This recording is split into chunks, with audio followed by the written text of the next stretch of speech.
Ainhoa, Nerea eta Iñaki aurtengo herri bazkaria berrikuntzekin dator eta horietan lehenengoan mantendu zuela afora, baina dituzue espazio, fikoa oso hartuko duzue, 3 pabelloiekin, zein da horren arrazoia?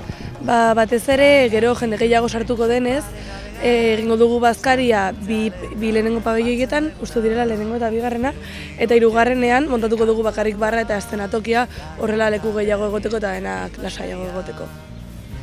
Segurtasun neurriak ere jarraitu behar dira, arazoren bat egon da horrekin, edo ez zuek besterik gabe erabaki duzue espazio gehiago ukitzeko? Bueno, herri bazkariaren egunean jende asko pilatzen da eta ez da inoiz gertatzen ezer. Ia ez da, detaile batzuk bai gertatzen dira, borroka txikia, baina horien arte jendea oso ondo portatzen da eta ez da arazorik egon. Baina bai ikusten genuen, pilatzen den jendearekin, hobezela leku gehiago izatea. Eta ere bai, jendeak basatzen bazuen 3. pabelloian, gero jende hori mugitu behar zen, dantzeldearekin hasteko. Horren aurten, segurtasuna egongo da, beti bezala, eta espazio gehiago egongo da. Orduan, horren arte, dantzatzen ez zuenak lekua ez zuelako ez du aitzakiarik izango. Eta aurten espero dugu ere bai barra handiago izatea, eszenatokia handiago izatea. Oraindik detaileak izten gara fiko barekin eta udaletxearekin, baina hemendikan hurrengo astera dena preste egongo da, sarrera saltzeko eta dena primeran joango da. Beste berritasunak, beti lehiaketak egin izan dituzue kamiseten lehiaketa, baina aurten logotipoaren lehiaketa ere bai, ez da gauza bera. Zergatik bilatu nahi izan duzue herri bazkariarentzat logotipoa? Gauza berri bat egiteko, hori kamisetana beti berdin egiten genuen, orduan pixkat gauza berezi bat egiteko, orduan izango da hori kamisetan lehiaketa beti eukiko dugu beti bezala, aurten logotipoa da hori berizitasun bat bezala emateko eta hurrengo urteako aurten indugun zerbaitekin lotzeko. Eta jendea ere pixka bat gehiago animatzeko berriz ere, ze badirudi azken urteetan azkenean kuadrille kamisetak mantendu dituztela eta zerbait berria egitearren. Hori gustatzeko. Beti bilatzen duzu jendearen parte hartzea, ez? Lehen urtean abestiarekin ere bai, eta urten logotipoarekin bazkarira joatea zain, jendeak ere parte hartzen, ez? Hasieran herri bazkariaren formatua gutxi gora bela urtetik urtera errepikatzen da, eta jendea gustora dago, jendeak errepikatzen du. Orduan beti saiatzen gara berritasun txikiak bilatzen beste buelta bat emateko. Orduan formatua egunekoa gutxi gora bera berdina, goizean olimpiada, kalejirak, bazkaria, berbena, DJ-a, kalejira buelta gero Irunera etortzeko berriro. Eta berritasun horiekin lortzen badugu, jendea engantzatzen jarretzea eta horren arte herri bazkaria etorri ez direnak animatzea, gure helburua lortzen dugula uste dugu. Olimpiadak aipatu dituzu eta aurtengo olimpiadak 2 jardunaldietan banatu dituzue, aurreko asteburuan 20an eta 27an. Hau zergatik zein da horren arrazoia? Batez ere jendea parte hartzeko eta aurreko asteburuan ere giro pixkat sortzeko, gero ere arratsaldean zerbait egingo da, denak zerbait hartzeko elkarrekin, eta horrela finalaren egunan ere pixka bat beranduxiago hasiko da eta deskantzatuago joango gara denak herri bazkarira. Asko luzatzen zen herri bazkariaren eguna goiz osoan hainbeste joko egin da?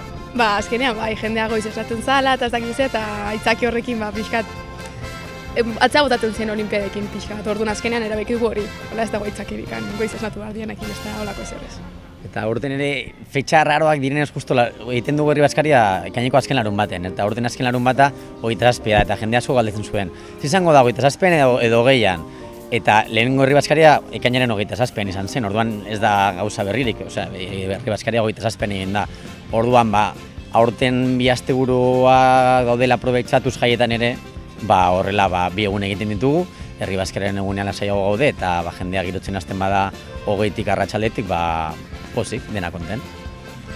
Lehen urtean sarreren salmenta manatu zenuten adinen arabera, ez? 24tik berakoak eta 24tik gorakoak, hori errepikatuko duzu, ondo joan zen lehen urteko esperientzia hori? Nik uste dut oso ondo atera zela, batez ere hori helduagoa den jendeak nahiago duelako beste giro batean egon, agian zerbait lasaiagoa, eta lehen urtean oso ondo atera zen eta aurten ere ideia berdinarekin jarraituko dugu. Salmenta hori 2 asteburutan egin duzu, ostiralarun bat eta ostiralarun bat, beti ilara handiak sortzen dira hemen bertan gainera, hori nola kudeatzen duzu, zaila da, ezta?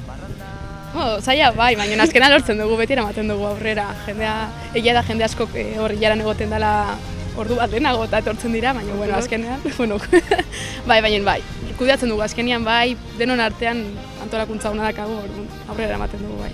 Hori importantea, hori, voluntarioen lana. Azkenean gu taldean Betigotin Herri Baskariaren taldetxoan gaude 5 edo 6, gero Betigoti talde osoa dira 10-15 lagun, eta gero guztira Herri Baskariaren egunean gure inguruko jendearekin, lagunekin, Betigotin ibilitakoekin, elkartzen garaian 30 lagun inguru, eta denon artean dena antolatzen dugu. Lehenengo urratsa izan zen aurkezpena aurreko astean, bigarren urratsa orain dira sarrerak saltzea, hori ere nahiko pixkaldi osoa da, porque jendean gajatu behar da, fikoako mapekin, diru kontuak ondo eraman behar dira, baina azken urtetan ja abilezi horri hartu dugu eta baina beldurri gabi egiten dugu. Jendeari eskatzen dugu pixkat pazientzia izatea, hori, gogoratzera berriro jendea bitaldetan banatuko dugula, gazteen oreka hori mantentzeko, 18koak egoteko eta 30 urtekoak ere eroso sentitzeko eta denontzako leku egongo da, orduan lasai etorri sarreren bila eta denei emango diegu.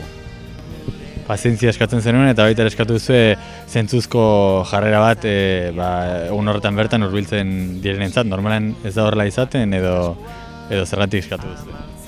Jende ondo portatzen da, eta giroa oso ona da, denek ikusten duzue, Herri Baskariaren egunean dena ondo aderatzen dela. Baina dago baten bat, beti bezala, pixkat pasatzen dela, ez da horien arte ez larririk gertatu.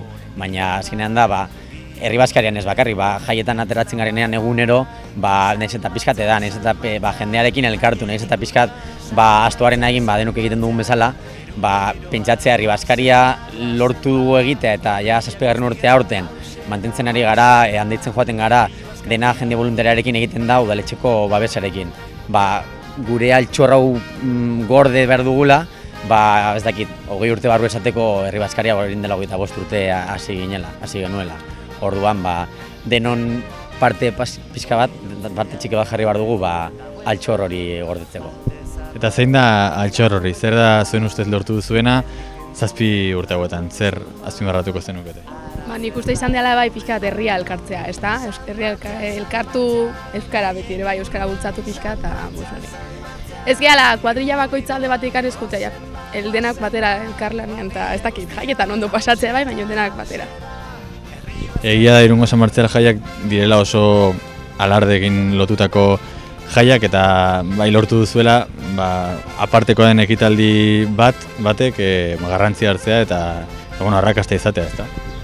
Eta batez ere, kamisetetan ere beti eskatu izan dugu, alardea moduren batean alde batera guztea, ze hortarako daude kartelak eta olako lehiaketak, eta pixkat Herri Baskaria dena islatzea kamisetan, edo laguntasuna ze berez ere kuadrillaren egun ospatzen dugu hor.